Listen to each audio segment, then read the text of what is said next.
আসসালামু আলাইকুম, welcome back to my another blog. Hope you all are doing well. সেদিন doctor দেখিয়ে বাসায় যাওয়ার সময় এই রেস্টুরেন্টটা সামনে পড়লো। পুতুল বাড়ি ছিল এটার নাম। সন্ধ্যা হয়ে যাওয়াতে ভাবলাম এখানেই নাস্তা করা যাক।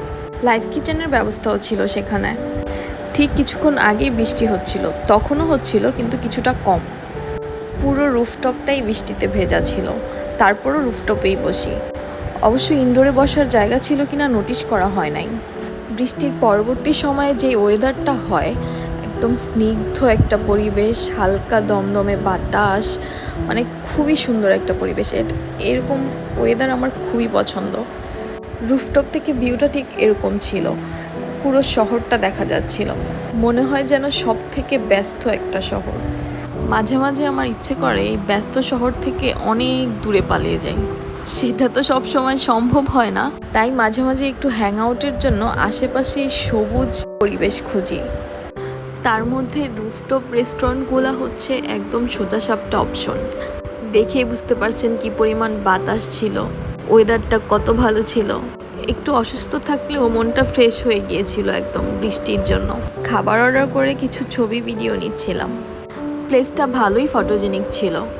সন্ধ্যায় গিয়েছিলাম বলে খুব একটা হয়তো বোঝা যাচ্ছে না, কিন্তু এইটুকু কনফার্ম বলতে পারি দিনের বেলা আসলে অনেক ভালো ভালো ছবি তোলা যাবে। এই তো খাবার চলে আসছে। অর্ডার করেছিলাম চিকেন মালাই কাবাব, রেশমি কাবাব আর হচ্ছে বাটার নান। নানটা কিন্তু বেস্ট ছিল, এত সফট, ধরার সাথে সাথে খুলে যাচ্ছিল। কিন্তু এই মালাই কাবাবটা মুখে দেওয়ার সাথে সাথেই ডিসঅ্যাপয়েন্ট হয়ে যাই। একদম কাঁচা পাউডার মিল্কের গন্ধ আসছিল। পাউডার মিল্কের গন্ধটা কোনোভাবেই এই চিকেনটার সাথে যাচ্ছিল না। কিন্তু এই রেশমি কাবাবটা আবার পারফেক্ট ছিল, যদিও অনেক বেশি স্পাইসি ছিল। আমার স্পাইসি খাবার ভালো লাগে, কিন্তু সেটা মুডের উপর। কখনো কখনো ভালো লাগে, কখনো কখনো আবার একদমই খেতেই পারি না।